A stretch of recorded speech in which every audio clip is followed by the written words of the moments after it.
आसाम के अंदर दुनिया का सबसे पहला international school of peace and happiness बनने जा रहा है, जिसके अंदर ये पढ़ाया जाएगा कि ह्यूमैनिटी, सोशल हैप्पीनेस, इसके ऊपर उसके लेसन्स होंगे। तो ये फर्स्ट ऑफ इट्स काइंड है इंडिया वर्ल्ड के अंदर, और ये सबसे पहले कहाँ बनना जा रहा है? आसाम के अंदर। कहाँ पे? Bodoland territory, Bodoland territorial reason के अंदर आसाम में। कब तक बनेगा? 2024 तक ये बन जाएगा। ठीक है, तो ये न्यूज़ है यहाँ पे। उसके बाद पीएम फ्लैग्स ऑफ विकसित भारत संकल्प यात्रा इन 5 स्टेट्स। तो इसको डिटेल से देखेंगे पेज नंबर 10 के ऊपर। India and Oman on a track to sign agreement. India and Oman, India में ओमान के जो किंग है वो विजिट पे आए और वहाँ पे कुछ एग्रीमेंट्स उन्होंने साइन किए। मोदी जी ने बोला we both on a track to sign a comprehensive economic partnership. इसके ऊपर भी वो बातचीत कर रहे हैं और जल्दी से इसके ऊपर एक एग्रीमेंट साइन करेंगे। इसका भी एक्सटेंशन न्यूज़ है, वो भी देखेंगे।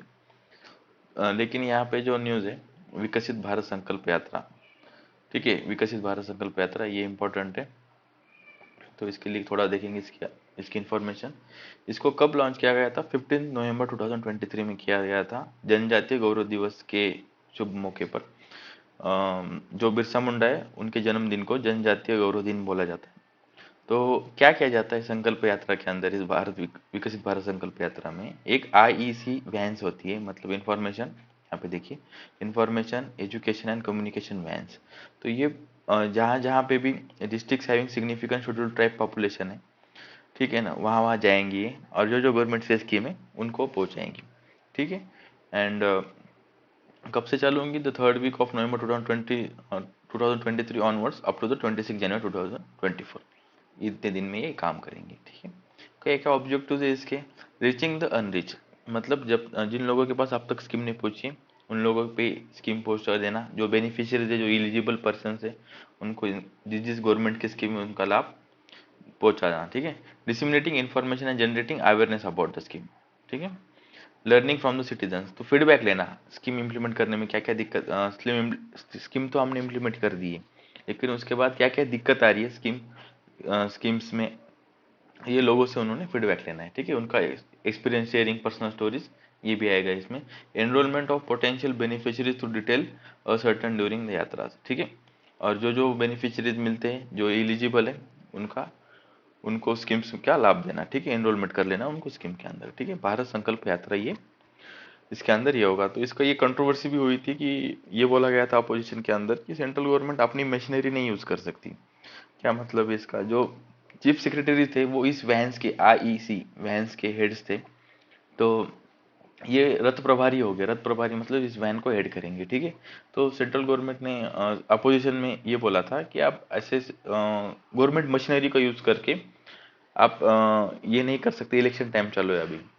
तो इसका फिर क्लेरिफिकेशन ये आया था कि नहीं नहीं, हम तो बस गवर्नमेंट स्कीम्स का अवेयरनेस बना रहे। ठीक है, एसटी पॉपुलेशन जहाँ पे है वो सिग्निफिकेंट उस डिस्ट्रिक्ट में ये जाएंगे और ये वो काम करेंगे। ठीक है, तो ये बोला गया था। उसके बाद हाँ, India and Oman in talks to sign an economic partnership agreement. ये बहुत इंपॉर्टेंट न्यूज़ है आईआर के हिसाब से, डिटेल में देखेंगे।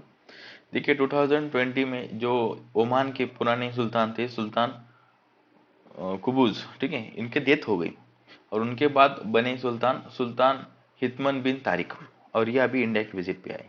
तो जब सुल्तान कबूस जो थे उनको 2020 में इंडिया ने गांधी पीस प्राइज दिया है, ऑनर किया था। ठीक है, और दोनों साइड ने ये एग्री किया कि sign on 5 documents including the agreement between the financial intelligence unit of India and national centre for financial information to prevent the money laundering. Money laundering prevent करने के लिए इंडिया की तरफ से financial intelligence unit of India and Oman की तरफ से national centre for financial information, इन दोनों ने कोऑपरेट करके एक एग्रीमेंट साइन किया और वो प्रिवेंट करेगा मनी लॉन्ड्रिंग को। और जो एंशियंट रिलेशन है इंडिया के और ओमान के, उसको सेलिब्रेट करने के लिए एक मेरी टाइम वोएज किया जाएगा। ठीक है, तो एक शिप जाएगी कहाँ से? गुजरात के मांडवी से तो मस्कट तक। ठीक है, ओमान के अंदर। तो ये एक शिप ट्रैवल करेगी। इट विल मतलब कोमोमरेट, कि ये बताएगा कि हमारे एंशियंट रिलेशन है, उसको डिनोट करने के लिए किया जाएगा। और दोनों ने भी, मोदी जी ने और जो ओमान के किंग है Sultan Haitham bin Tariq, strongly condemn the terrorism in all forms and manifestation. ठीक है, तो उन्होंने टेररिज्म को कंडेम किया है और उसका कोई भी तरीका होगा उसको उन्होंने ये किया। They understood the significance of fostering universal value of peace, moderation, coexistence and tolerance. ये जॉइंट स्टेटमेंट में बोला गया, ये कुछ नहीं है, ये ऐसी बातें आती रहती है जॉइंट स्टेटमेंट के अंदर। लेकिन ये 5 एग्रीमेंट साइन किए, मत भूलिए। Money laundering, prevent money laundering के लिए एक एग्रीमेंट साइन किया, ये भी इंपॉर्टेंट है, ठीक है। उसके बाद navy deploys the plane warship after the vessel reports hijacked in Arabian sea. क्या हुआ है, एक यम वी रूइन नाम का एक वेसल था, ठीक है, उसके उसके अंदर 6 लोग चढ़ गए। तो उस मेंबर, उस क्रू, उस शिप के जो क्रू था वो 18 मेंबर्स का था, तो उन्होंने उसको हाईजैक किया। तो अभी उसको सोमालिया की तरफ लेके जा रहे। तो वहां पे जो गश्त लगाए, मतलब वहां उन्होंने एक सिग्नल भेजा, उसको बोलते हैं कि मेड ए मैसेज, ठीक है। ये एक डिस्ट्रेस कॉल होता है। इस शिप ने एक डिस्ट्रेस कॉल भेजा on the United kingdoms maritime trade operation portal पे ऊपर 14 दिसंबर को, ठीक है। तो उसके बाद इस शिप को लेके जा रहे ओमान, मतलब सोमालिया के पास, ठीक है। तो पायरेट्स होते ही है, और ये इसकी वजह से जो ट्रेड होता है वो हैम्पर होता है।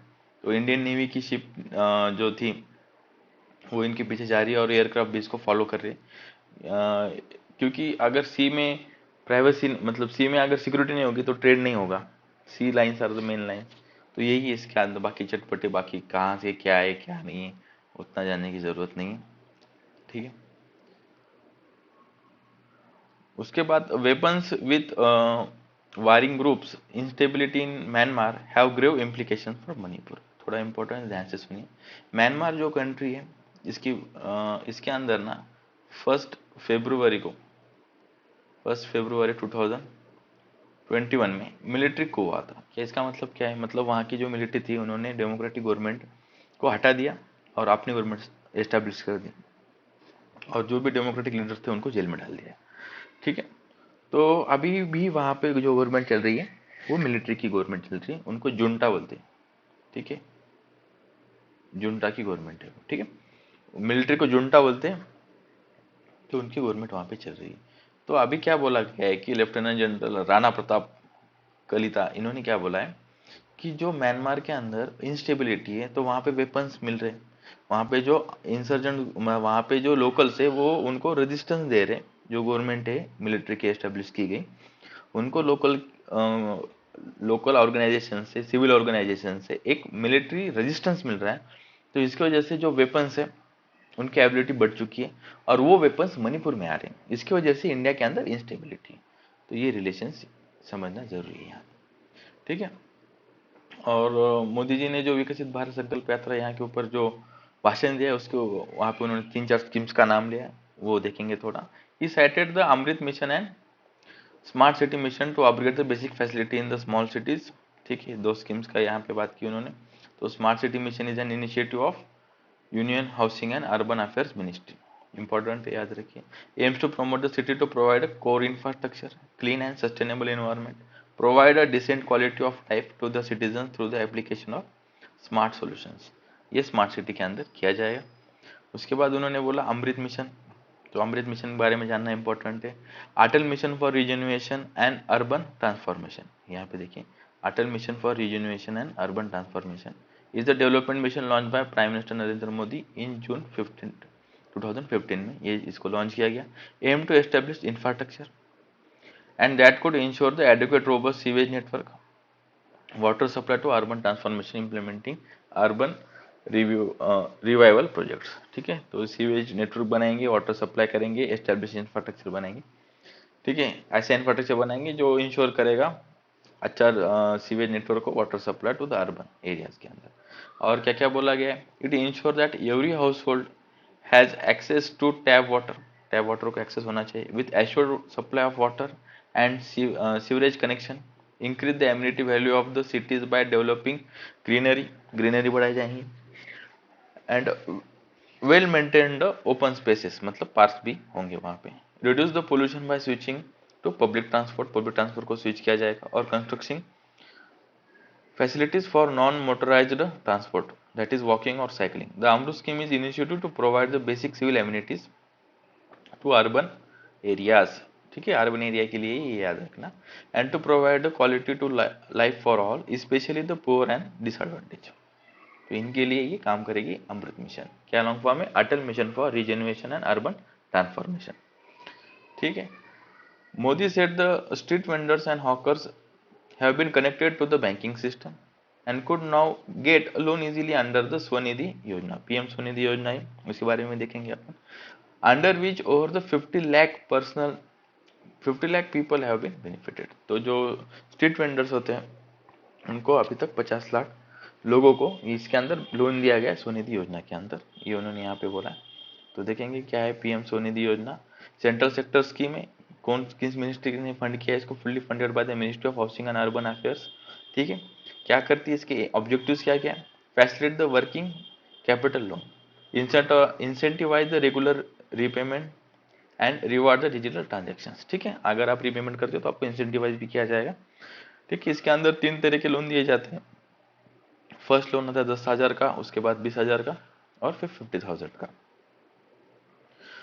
इसके अंदर जो लोन दिया जाता है वो विदाउट कोलेटरल होता है और ये ऑल स्ट्रीट वेंडर्स के लिए अवेलेबल है। ठीक है। और जो स्ट्रीट वेंडर्स जो होते हैं जो लोन लेते हैं और वो ऑन द टाइम और अर्ली रीपेमेंट करते हैं उनको इंटरेस्ट सब्सिडी दी जाती है 7% पर एनम। क्या मतलब होता है इंटरेस्ट सब्सिडी का? अगर आपका रेट 10% है एनुअली और आपने रीपेमेंट किया और आपको गवर्नमेंट की तरफ से 7% क्या मिल गया? इंटरेस्ट सब्सिडी मिली। मतलब अगर आपने पेमेंट किया और 10% के हिसाब से और आपने टाइम पे सारी किस्तें भर दी और जो पेमेंट होने के बाद जो 7% है, 10% समझो 10,000 का लोन है, ठीक है ना। तो इसके ऊपर अगर आप देखोगे 10% कितना हो गया साल में इसका? 1,000 रुपये। ठीक है, 1000। तो ये 1000 आपने पे कर दिया इंटरेस्ट के साथ, मतलब 11,000 आपने पे कर दिए। तो गवर्नमेंट क्या करेगी? 7% की आपको इंटरेस्ट सब्सिडी दे देंगे। जो 7% लोन आपने भरा है ना, मतलब 700 रुपीज, वो आपको वापस कर दिए जाएंगे। तो ये हो गया गवर्नमेंट सब्सिडी देना। ठीक है। और वो आपके अकाउंट में डाल दिए जाएंगे, क्योंकि फिर आपको कितना पड़ा लोन? सिर्फ 3% का, क्योंकि 10% में से 7% गए तो 3% का लोन आपके हाथ में बच गया। ठीक है। और ये डायरेक्ट बेनिफिट ट्रांसफर से हो जाएगा ऑन 6 मंथली बेसिस में। जो इंटरेस्ट सबवेंशन है, इंटरेस्ट सब्सिडी है, वो दे दी जाएगी। ठीक है। उसके बाद उन्होंने ये भी बोला है the core urban poor have been covered under the Ayushman Bharat scheme. It help to save the 1 lakh crore on medical expenses. आपको भी पता है इसके अंदर 5 लाख का हर फैमिली को फैमिली कवरेज दिया गया है आयुष्मान भारत के अंदर। तो हर फैमिली को नहीं, जो पुअर लोग हैं उनको दिया गया है 1 लाख, हर फैमिली के अंदर 5 लाख तक का मेडिकल कवरेज। तो वो टायर थी हॉस्पिटल्स में जाके भी अपना इलाज कर सकते हैं बड़े बड़े, और फिर उसके बाद government will repay the loan, मतलब जो पेमेंट होगी वो गवर्नमेंट करेगी। केरला के अंदर एक सबस्ट्रेन मिला है J1 of the SARS COVID 2 trace. The case of SARS COVID 2 subvariant JN1 has been detected in Kerala as part of an ongoing routine surveillance activity of the SARS-CoV Genomics Consortium INSA-CoG। तो इसके जो ongoing surveillance चल रहा है इसके अंदर एक case मिला है। तो इसके अंदर ये इंपॉर्टेंट है, INSA-CoG क्या है? Is a network of genomic laboratories that have been monitoring the COVID-19 in India from the genomic perspective से वो एनालाइज करते हैं के अंदर। तो बस इसमें यही था। उसके बाद इजराइल से it mistakenly killed the 3 Gaza hostages. ठीक है। तो इजराइल ने क्या किया, गलती से अपने ही लोगों को मारा था। ये न्यूज़ आई थी, आपने पढ़ा होगा। और उसके ऊपर जो नेतन्याहू वहाँ के जो प्राइम मिनिस्टर, उन्होंने बाहर आके भी दुख जताया कि बाय मिस्टेकली उन्होंने फायर किया 3 खुद के ही लोगों को। तो यही ये न्यूज़ है। ठीक है। Additionally organic molecules found in Enceladus plume. ठीक है। जो सैटर्न है उसका एक नेचुरल सैटेलाइट है। तो उसके जो उसमें क्या मिला गया है? एडिशनल ऑर्गेनिक मॉलिक्यूल्स मिले। तो ये बोला गया है molecules including the methanol, ethane and oxygen present in the gaseous plumes emitted from the Saturn's moon Enceladus, reanalyse data from the Cassini's mission suggest. ठीक है, तो इसमें से जो गैसेस निकल रही हैं तो उसके अंदर किस किस के मॉलिक्यूल हुए, मिथेनॉल, इथेन, ऑक्सीजन, इनके मॉलिक्यूल्स मिले। प्लूम्स मतलब क्लाउड निकलना गैसेस का, सैटर्न के मून इनसेलेडस से। ठीक है, और ये Cassini space aircraft discover the large plumes of material escaping into the space from the Enceladus southern hemisphere in 2005. This plume appeared to confirming that this plume appeared to coming from the subsurface ocean through the fissures in the moon's icy surface. Analyze data of the from the Cassini's iron and neutral mass spectrometer. तो जो Cassini के ऊपर एक instrument लगाया गया था, ion and neutral mass spectrometer, उसने जो उसके जो नज़दीक से हो गया था 2011 एंड 12 के अंदर, तो वहाँ पे उन्होंने जो डाटा कलेक्ट किया था तो उसके हिसाब से उन्होंने पहले बोला था कि वहाँ पे वाटर है, कार्बन डाइऑक्साइड है, मीथेन है, अमोनिया है, मॉलिक्यूलर हाइड्रोजन है, उसके सैंपल्स में ये बोला गया था। तो अभी ये भी डिस्कवरी हुई है। Diverse chemical reservoirs under the surface of Enceladus may be consist with habitable environment and could potentially support the microbial communities। ठीक है, तो उससे वो सपोर्ट कर सकता है। Together with the possible metrological catalyst and redox gradients derived from the surface radiolysis, this compound could potentially support the extant microbial communities or drive a complex organic synthesis leading to the origin of life। तो ये सारे पूरा ये बोलने का मतलब यही था कि अगर ये कंपोनेंट्स मिलते हैं तो वहाँ पे लाइफ एग्जिस्ट कर सकती है। सिंपल सी बात उन्होंने यहाँ पे बोला है। The ability of this compound to support life on Enceladus, however, depends largely on how diluted they may be in the moon's subsurface ocean।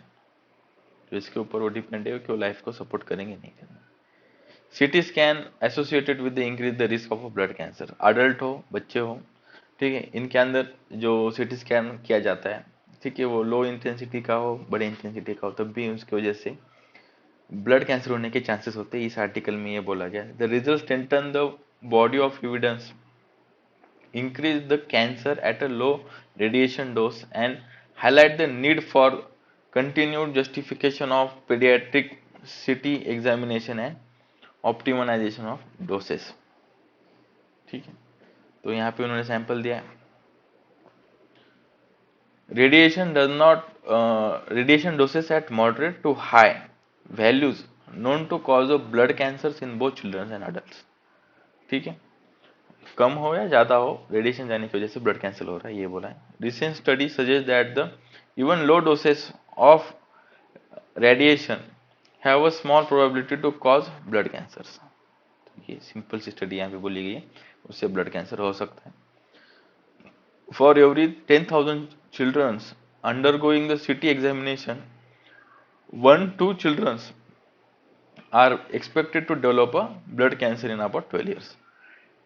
तो उनको 12 साल के अंदर ब्लड कैंसर होने की चांसेस है, ये बोला गया। The study highlighted the need to continue justification of paediatric CT examination and optimisation of doses. तो इसके ऊपर बात की गई। तो यही है इस न्यूज के अंदर कि सिटी स्कैन के अंदर अगर जाओगे तो we are having a chances of having a blood cancer. जो पेंगुलिन है, mapping illegal pangolin poaching from Africa to Asia. तो जो इलीगली ट्रेड किया जाता है पेंगोलिन्स का, ठीक है, सबसे ज़्यादा इसका इंपॉर्टेंस चाइना के अंदर है फॉर देयर ट्रेडिशनल मेडिसिन। तो इसका उन्होंने एक जीनोमिक लाया निकाला, तो उनको मिला कि अफ्रीका से एशिया तक ये ट्रेड किया जाता है। ठीक है, based on the genomic analysis, researcher revealed that illegal pangolin trafficking routes from origin in Africa to the markets in Asia. ठीक है, अफ्रीका में पकड़े गए पेंगोलिन्स एशिया में मिलते हैं। यूनोमिक्स के हिसाब से उन्होंने बोला pangolins are in high demand in Asia because of their scales are valued. ये जो स्केल दिख रहे हैं ना इनके ऊपर, ये इनकी जो बॉडी के ऊपर जो स्ट्रक्चर है उसको स्केल्स बोलते हैं, उसके लिए वो हाई डिमांड में रहते हैं। Without a scientific support to have a medical property in the traditional medicine particularly in China. इनकी जो ट्रेडिशनल मेडिसिन है उसके अंदर इसकी बहुत इंपॉर्टेंस है, ये उन्होंने बोला है। White bellied pangolin is the world's most trafficked mammals. बहुत इंपॉर्टेंट फैक्ट है प्रीलिम्स के हिसाब से। व्हाइट बिलीड पेंगोलिन ये वर्ल्ड का सबसे मोस्ट ट्रैफिक्ड एनिमल है, मैमल है, इसकी सबसे ज़्यादा ट्रैफिकिंग की जाती है। Solar powered clothes provide heat and cooling. देखिए अपने जो कपड़े पहनते हैं उसके ऊपर वो सोलर पैनल्स बनाएंगे, उसकी वजह से वो आपको कूल करेंगे, गर्म करेंगे इन्वायरमेंट के हिसाब से, ठीक है। Combining a flexible solar cells with electro caloric device, research have created the solar powered clothing, allowing a body to adapt dynamically to change in ambient temperature, allowing the new device to guarantee the safety and comfort of human body. Active thermoregulator system used to allow the rapid cooling and warming, but often have large power demands, limiting their use in more conventional clothing types. तो जो conventionally जो thermo regulator system है वो तो उसके लिए बड़ा system बिठाना पड़ता है, तो वो पॉसिबल नहीं है बॉडी के ऊपर डाल के चलने। Significance of influenza A H1N2 variant case in United kingdom, important article है, ठीक है। तो इसका एक वेरिएंट मिला है तो यूके के अंदर। On 27 November 2023 United Kingdom Health Security Agency reported the first non human case of influenza A H1N1 variant in United Kingdom, variant of influenza virus previously not known to infection in human being. अभी तक कभी infection human में हुआ नहीं इस virus का, तो ये पहली बार इन्फेक्टेड वेरिएंट मिला है ह्यूमन के अंदर। Working rapidly toward the characterising the pathogen and assessing the risk it may present to human health, तो इसके ऊपर काम चल रहा है। Several sub types of the influenza virus are assigned according to the combinations of mutations in protein on the surface of the virus.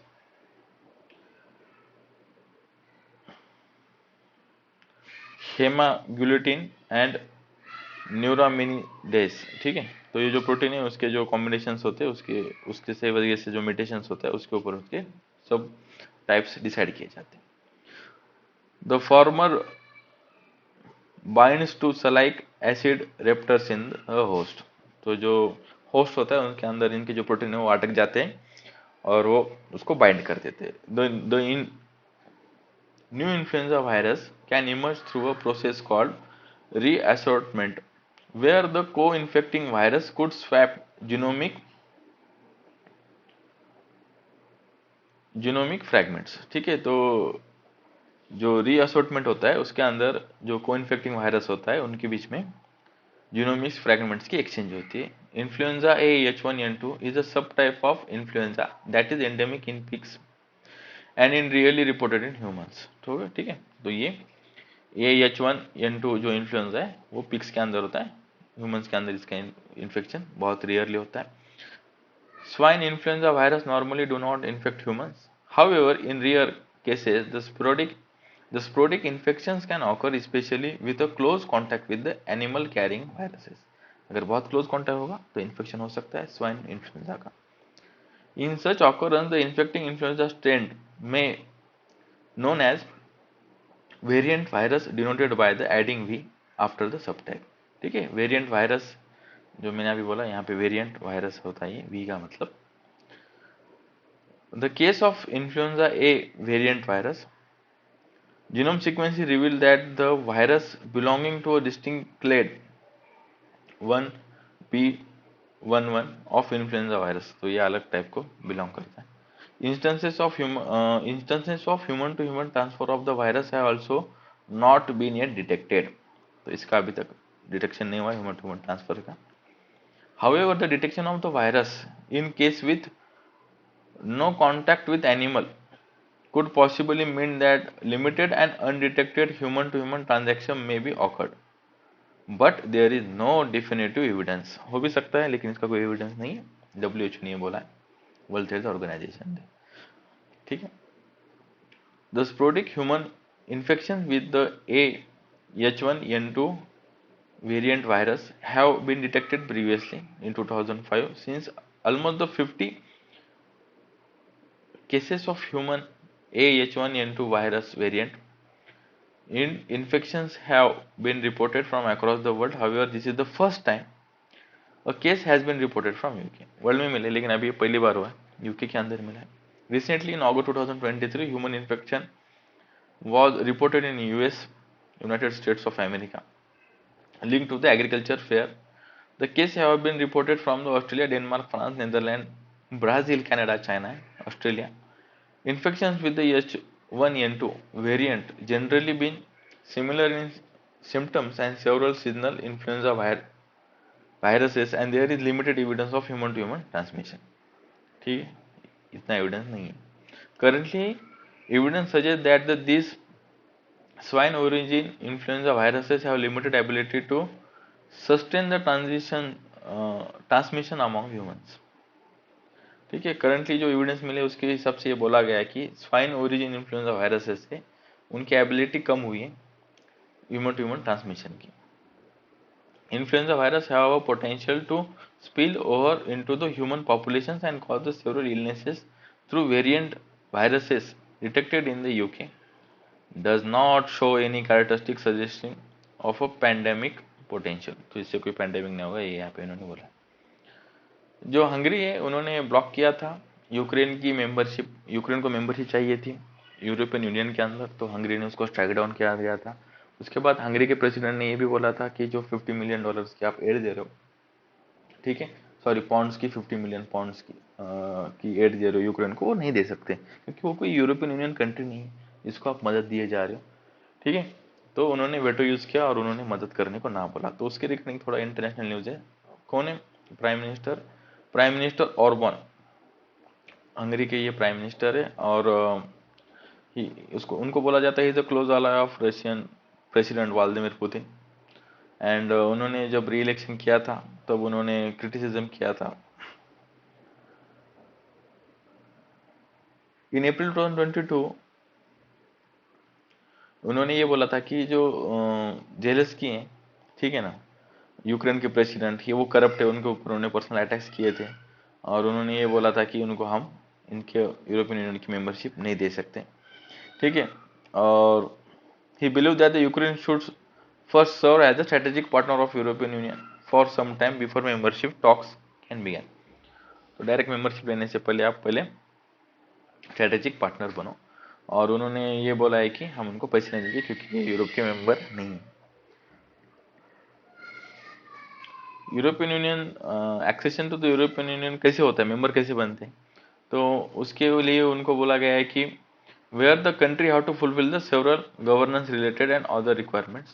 If we exclude the 6 founding members, 6 founding member का अगर छोड़ दें, on an average it took about the 9 years for each another 11 members to gain membership. तो बाकी के जो 6 founding member को छोड़ के हर मेंबर को 21 जो मेंबर बचते बाकी उनको 9 साल लगे, यहाँ पे बोला गया. For Ukraine membership to go through it will be approved by the parliament of Europe, all the European Union nations including the Hungary. तो ये यहाँ पे बोला गया हर यूरोपियन नेशंस की पार्लियामेंट उनको सैंक्शन देगी. ठीक है, तो ये इंटरनेशनल न्यूज़ था. अगर आपको इसका पीडीएफ चाहिए तो आप टेलीग्राम के ऊपर स्वैग यूपीएससी ओनली बोल के जो चैनल है उसको आप ज्वाइन कर सकते हैं, वहाँ पे आपको पीडीएफ मिलेगा. Thank you for the discussion.